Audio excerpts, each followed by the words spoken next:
আজ আমি আপনাদের বানিয়ে দেখাবো মোচার ঘন্টর রেসিপি। এর জন্য আমি মোচাটা নিয়ে নিয়েছি। এবার আমি মোচাটাকে ছাড়িয়ে আপনাদেরকে রেসিপিটা বানিয়ে দেখাবো। হলুদ দিয়ে দিয়েছি, এবার আমি লবণ দিয়ে দিলাম। নুন হলুদ দিয়ে এটা ভিজিয়ে রাখলে এর কষটা উঠে যায়। মোচাটা আমি কড়াইতে সিদ্ধ হতে দিয়ে দিলাম। আমি মশলার জন্য নিয়ে নিলাম আদা, ধনে, জিরে। মোচাটা আমার সিদ্ধ হয়ে গেছে, এবার মোচাটা আমি নামিয়ে নেব।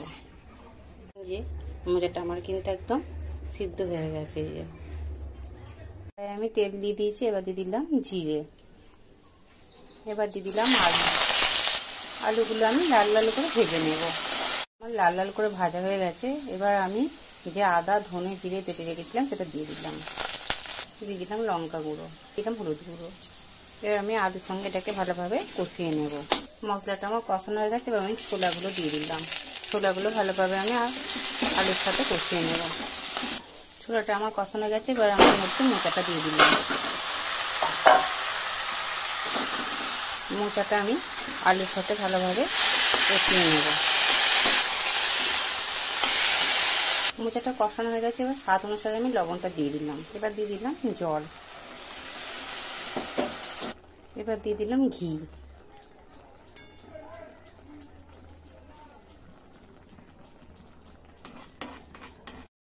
মোচাটা আমার হয়ে গেছে, এবার আমি এতে গরম মশলা দিয়ে নামিয়ে নেব।